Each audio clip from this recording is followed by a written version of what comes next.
Good morning. So now I'm going to share with you the main technical findings that we have achieved and that we have delivered during this long collaboration. So although this is written, two names are only written here, but there is contributions here from dozens of people. Some of them are sitting here, like Professor Aziz Hassan is there, Sharmin is there, and currently Mahfouz, and some others are also working under this collaboration. So, and also Prashant mentioned about Matthias and some other Swedish students here to work with us. The main projects Prashant has already mentioned that we started as kind of theoretical research first, and subsequently we moved towards applied research and then more implementation in the field. So our first project was the Seismic project. That was the formal project that we first funded, and before that we had small grants like under defined Sirasarek and other projects. And the EPSC project actually gave us the opportunity to widen our research in different parts of the country and to work with government counterpart, Department of Public Health Engineering and the international donor UNICEF. At this moment, we don't have any active collaboration going on, but we are discussing how we can move forward and what we can start next. So we had a meeting a couple of weeks ago at the embassy, Swedish embassy, and we hope that something will come soon and we can continue this collaboration. For the next 25 years, neither Prashant Bhattacharya or I will be there, but there are leaders, future leaders ready to take over for next 25 years. And we thank especially the PG and UNICEF for their support during the various studies. So arsenic, it has already been mentioned by Prashant and all these dignitaries that arsenic is a big problem here. So I will give you a historical background and where we stand now, and then the salient results from the various projects that we have achieved.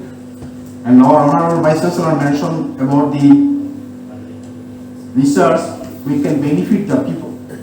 So we are taking this approach of social hydrogeology. So it's not hardcore hydrogeology, it's more social hydrogeology, where the people get benefits from our research.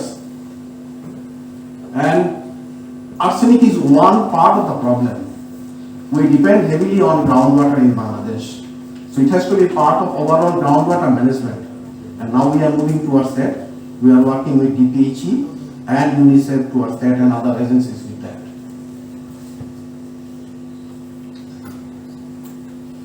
The first systematic mapping was done under a project funded by British aid agency DFID, and it was implemented by DPHE, and I was also part of that project. And then this map was produced for the first time to give a spatial view of the arsenic distribution in Bangladesh. Testing was done before this as well, but this was the first systematic study. And based on that, number of follow-up studies were designed, follow-up mitigation programs were designed. So if you go to any groundwater conference or arsenic conference anywhere in the world, you will always see this map. World Bank funded project, BAMWAS, under that first big scale testing was done and about 5 million wells were tested. So the basic pattern of contamination was very similar, like this part is mostly red and these are the non-contaminated areas. UNICEF in 2009 conducted another study.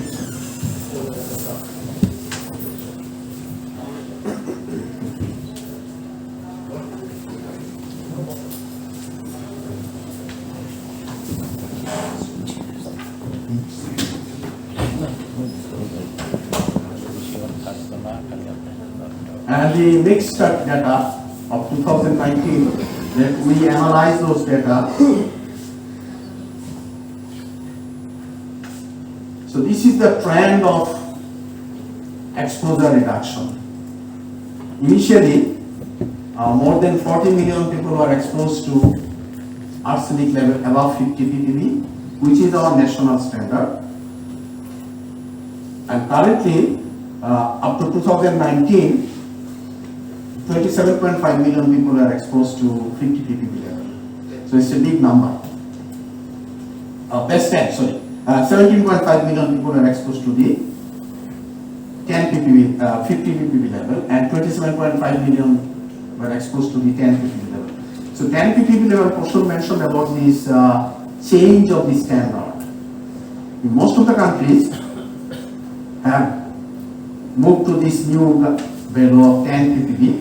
We are still with the old standard of 50 ppb, and I think this is important that the government agencies like DPHE discuss this with Department of Environment, how to change this to 10 ppb level. Thanks to DPHE again, recently they have completed a survey of 6.3 million wells, and I mentioned limited release, so this is, I think the studies are still going on. DPHE will officially announce the results soon. So we have done some preliminary analysis, and still we can see that some areas are still red. So which is the bad news, that people are still drinking water in excess of both Bangladesh standard and WHO standard. So those areas should be targeted for mitigation. And in terms of mitigation, you can see that deep aquifer is the most acceptable alternative or widely acceptable alternative. And from this study, we have some numbers, but as I mentioned that these data are being verified, and the DPHE will officially announce, and they will let us know how many people are still exposed. So when arsenic was detected back in 1990s, many different options were proposed.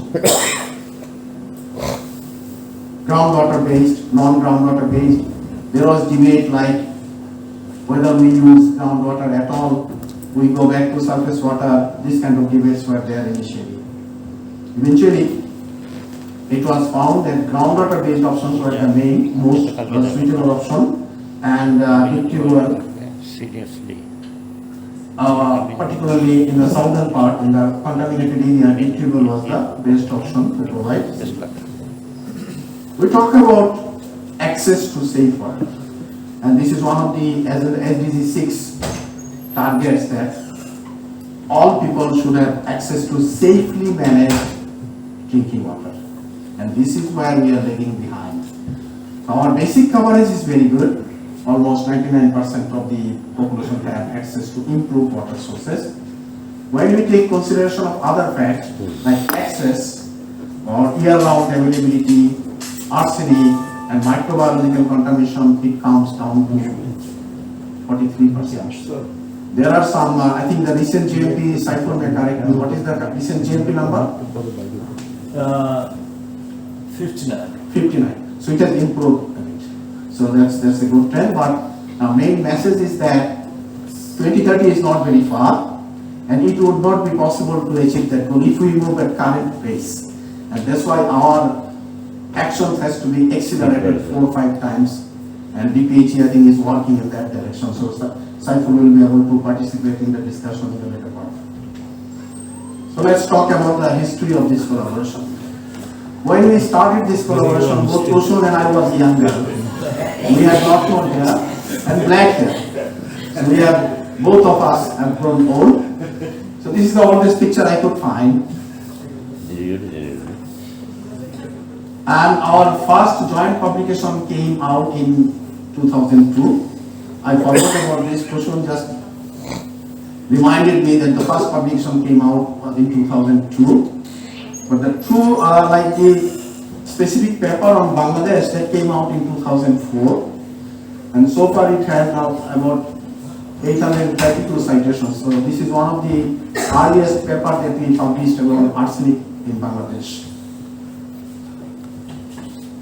And up to this stage, we are mostly doing academic research, not connecting to the people or the communities. Then the opportunity came when we are funded by SIDA for this seismic project. And before we start this project, various other studies reported that brown sediments have low arsenic. Even the well drillers, they knew this concept and they used to target brown sediments for arsenic safe aquifers. So we took this, and then first a few, 2 or 3, I think, Swedish students, Lisa and Linda, they worked on this. So we wanted to verify this, how the drillers' perception about safe aquifer is and how they target for arsenic safe aquifers. So that was the main issue of our seismic study. So we wanted to see the risk, like then the study, what we were able to establish that the sediment color has strong link with arsenic concentration, dissolved arsenic concentration in groundwater. If you have gray or blackish color sediments in the aquifer, the risk of arsenic contamination is much higher. If you have brown, yellowish brown sediments in the aquifer, the risk of arsenic contamination is minimal. So that was one of the findings from that study that was scientifically validated. However, we encountered an additional problem while working on this particular concept. The brown sediments, in all cases, low in arsenic, but in a number of cases, we found they are high in manganese. So, manganese is not a toxic like arsenic, but it has some health impact, particularly on the young kids. So, what is called neurotoxicity. So if the young children are exposed to high manganese water, they may have like retarded mental development. So that was an issue, and then we looked for alternative options, and I will come to that later on. So our first study area was Matlab. Why we went to Matlab? There were a number of things. One of the issue was that Matlab is one of the most severely contaminated areas. 98% of the wells had arsenic above the acceptable limit. There was some connection with ICD Delhi at that time. So ICD Delhi has a good surveillance system there, so that was another reason. And then access was another issue as well. So we started working in Matlab, and that was the first time we started working with the community. Before that, our research was mainly understanding the problem, and with seismic study, for the first time we provided various types of mitigation, particularly tube well-based mitigation. So our initial hypothesis was that we shall install or we shall target the brown aquifer at whatever depth they occur. But in course of our study, we found that brown aquifers may be safe from arsenic, but may have other contaminants in it. So in drinking water risk study, there is one term called inadvertent risk substitution. So when you try to avoid one risk, you may inadvertently bring in another risk. So we found manganese as one of those issues there. However, this sediment color tool we developed under this study, and this can be a very simple tool for the drillers. They don't have any clue where safe water is. So this kind of simplified tool, and we developed it in Bangla, so they can read, and it's a visual tool. So after drilling the well, they can compare the sediments with this color chart and decide what is the best place to place the stream to extract water. And this was published subsequently in the Science of the Total Environment. Roshan mentioned about Muhammad Hossain, who was our PhD student in this project. So he is now in Canada. He worked with the research as well in Bangladesh. So this is one of the highly cited paper.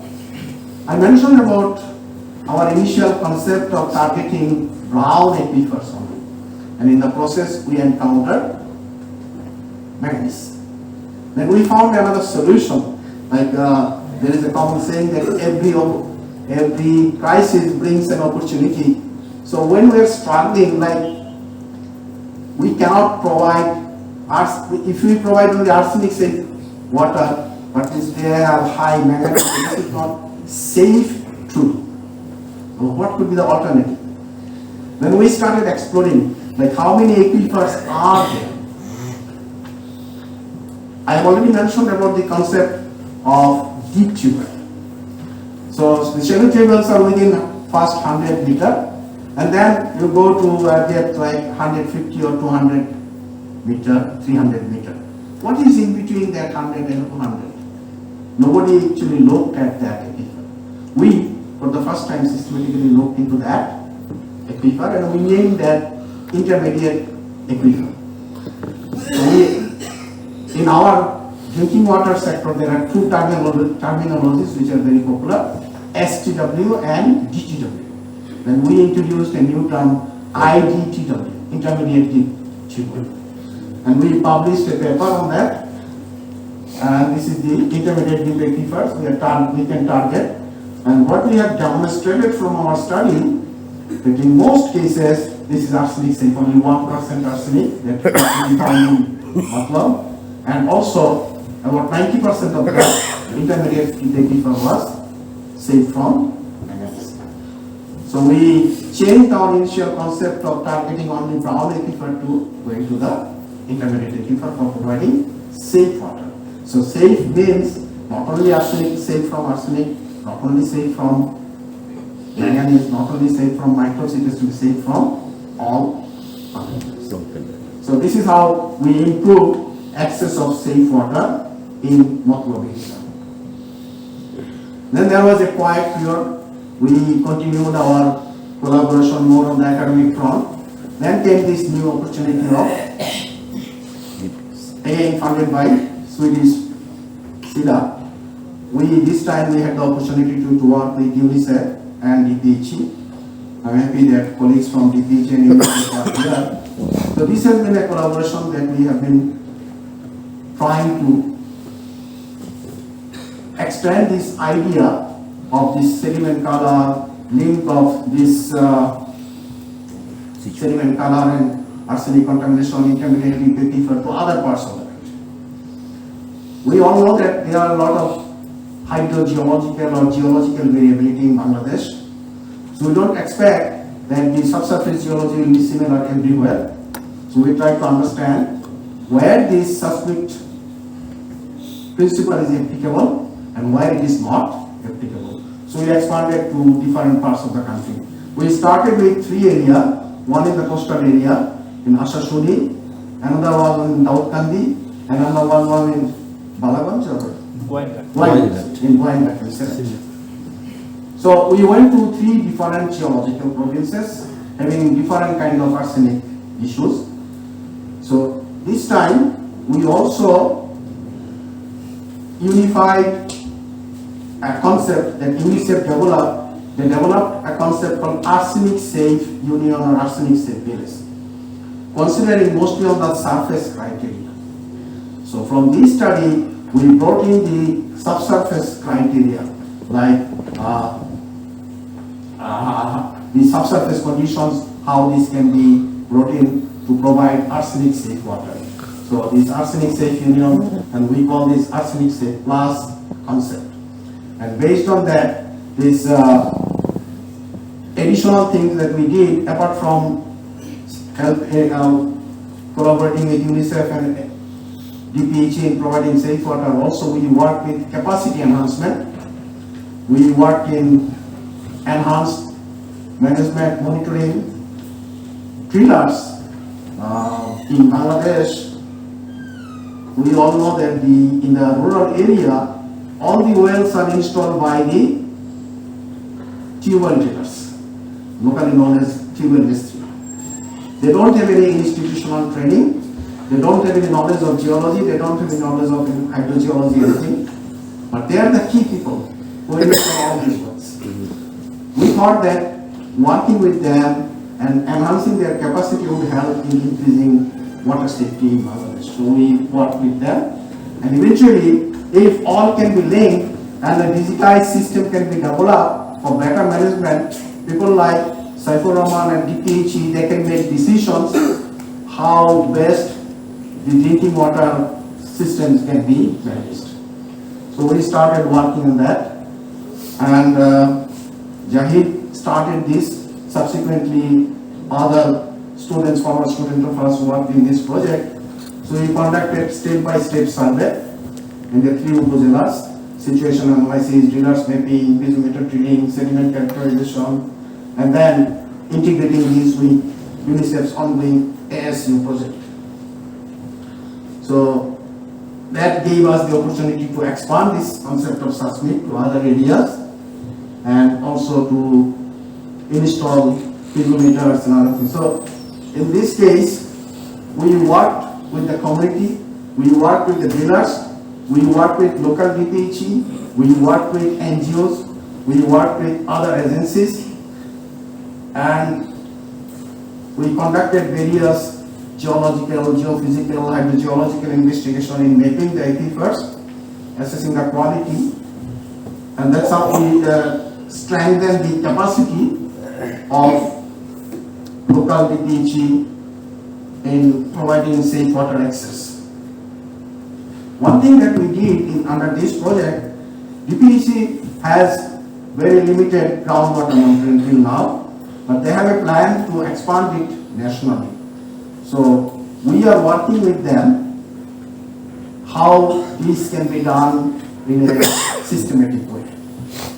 So in our cases, we install piezometers at very 4 or 5 different depths, depending on the local condition, how many aquifers are there. So we install piezometers there. We started initially manual monitoring. I will show you later that we subsequently started instrumental monitoring. As I mentioned that the idea of seismic was this color of sediments. The idea of this color came from our seismic study. At that time, we used to evaluate by visual inspection. So we thought that can we do this digitally by using some kind of technology. So this is what we have tested here. Jahid can elaborate later on how they used to do it in the field. So we brought in technology, and Kushal mentioned about this Asmitas, this digital tool.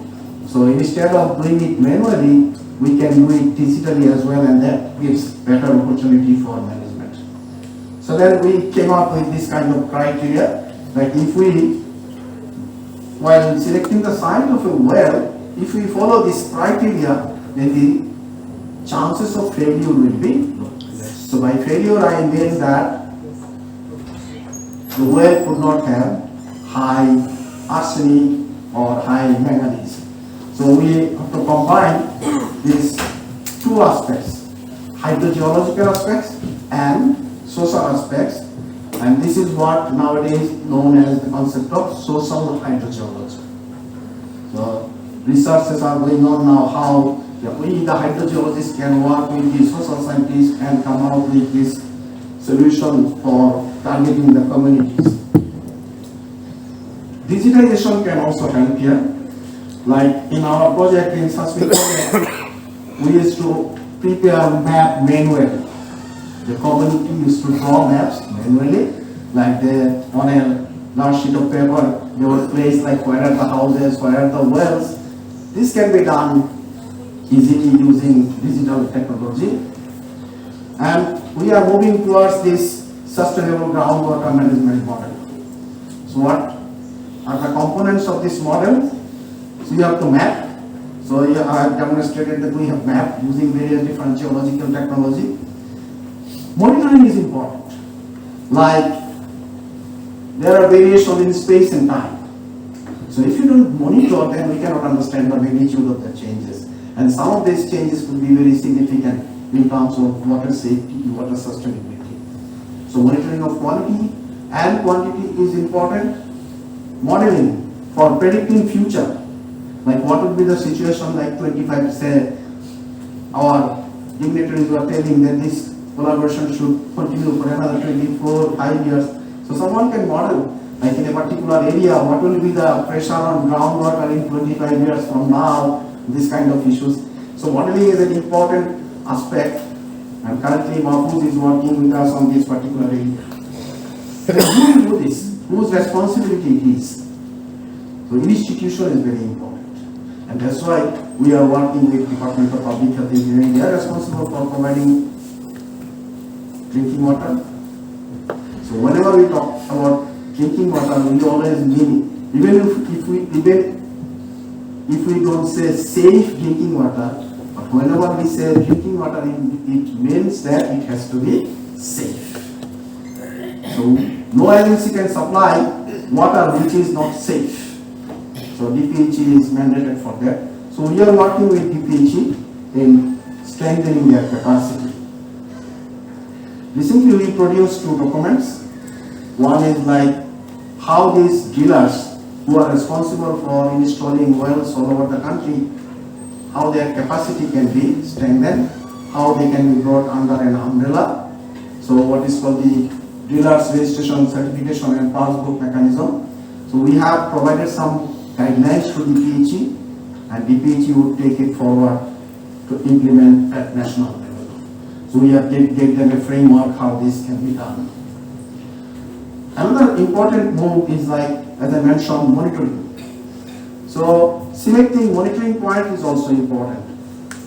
So you must catch the variability, spatial variability, particle variability, temporal variability, all has to be addressed while designing the monitoring network.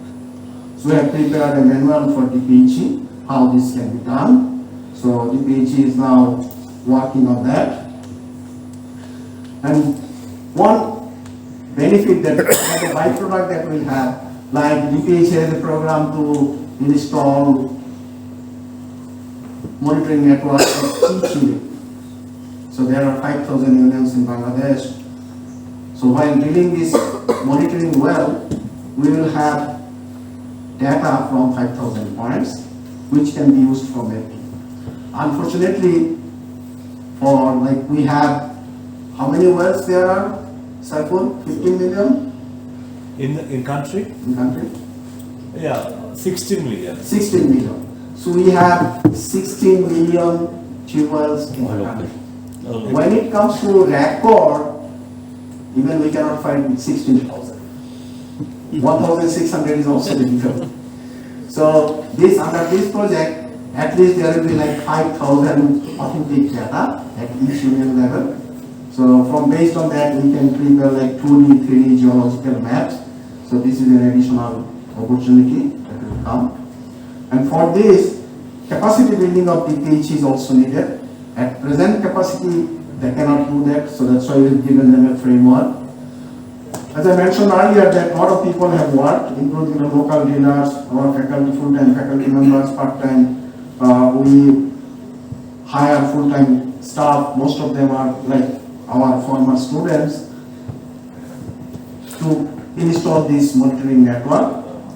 And initially, we started manual monitoring, like what are the things to monitor? The 2 important parameter is groundwater level and groundwater quality. So for quality, we can take electrical conductivity as a proxy of overall quality. On-site monitoring of all the parameters is not possible. So what electrical conductivity gives is an overall idea about the water condition. So if we can monitor these 2 parameters, so we'll have idea about the aquifer's health. So now we are installing automated catalogers in various different locations, and so far we have done this. So we started from Motlop, now we are spreading all over the country. And UNICEF, Nargis has planned to expand it further to 25 more upazilas. So if that can be done, and so we cannot do this always. That's why we are working with DPHE. So DPHE will have the capacity to extend it all over the country, but we will be happy to support DPHE. And finally, this is the area where we are now working more. So you can collect lot of data from these meters. What happens to this data? How this can be made useful? They are numbers only if you don't use them. So you have piles of data. You have to, why we are collecting this data? For making decision. So that's what is called data to decision, D to D. So if you don't convert this data to decision, they are useless. So this is an area digitization can help a lot. And that's why nowadays we call DD to D, digital data to decision. So manual data, there are room for error, there are issues of frequency and other things. So digital data collection is always better than manual data collection. However, you have to have manual check. If you don't check manually, there could be error. So even if your full system is digitized, you have to have manual checking system. There are many advantages of this digital platform. You can capture, store and manage data easily. Quality can be issued. You do aquifer mapping and efficient groundwater resource management, strengthening decision-making process, cost savings for future investment, awareness and mobilization of community. Groundwater, we always say this is a resource out of sight, out of mind. We don't see what is happening there. So how to make this visible to the policymakers? That's our only data. Based on data, we can make persons like Saiful, he understands hydrogeology a lot, but there are other people, we have to convince them. How to convince them? We have to show. If it is surface water, they can see it. When it is groundwater, they don't see it. So you have to make them understand what is happening, and data is only our source of that motivation. So if you have a dashboard, then you can show them, like, look, this is the groundwater condition here, this is the quality situation, here a lot of people are exposed to arsenic, you need your new well there, so decision can be made based on this dashboard. Couple of years ago, Peter showed me the dashboard of Chief Minister of Gujarat, and in his dashboard there is an entry, groundwater level, in the Chief Minister's dashboard. So he can see like what is the groundwater situation in different parts of the state. So groundwater is very important, and if you can present that digitally to the policymakers, they can make better decision.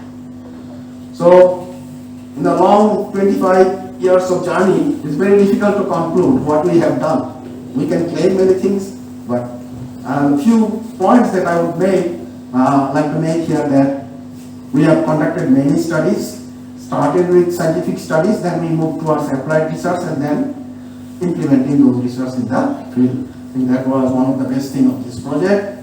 Sediment color tool is one of the best output. Intermediate deep well, this is another output from the study of the various studies. Working with the dealers, I think this will help a lot. As I mentioned earlier that we have 16 million well, where there are no actors. So if the dealers are trained and if they can contribute to the database of subsurface lithology, water quality, then our database will enhance. There has to be quality control for that, that's why training will be needed. And combining hydrogeology with social scene, like where the tube well should go. I know DPHE colleagues struggle with the politicians. They will say this is the area where more tube well is needed, but the politicians would always like to have that in their backyard. So the combination of these two things, hydrogeology and social aspects, can make them understand. And this can also be done digitally. It can be demonstrated that this is the best place where you should install your tube well. Digital platform, you can store all your data, you can retrieve, you can prepare map, you can demonstrate. And that is the best way to convince the policymakers for selection of, well, allocation of resource. This can be done in a better way. Our dependency on groundwater is very high, and groundwater is under stress. So So if you don't, drinking water sector, this is very critical. The amount of water that is used by this sector is low, but importance of that water is very high, because this is connected to public health. So if you don't manage this sector, water quality, drinking water quality surveillance, and these things properly, then we will encounter many problems like arsenic and others in the coming days. I think I've come to the end. Thank you very much. Dhanyavad. Excellent. Congratulations.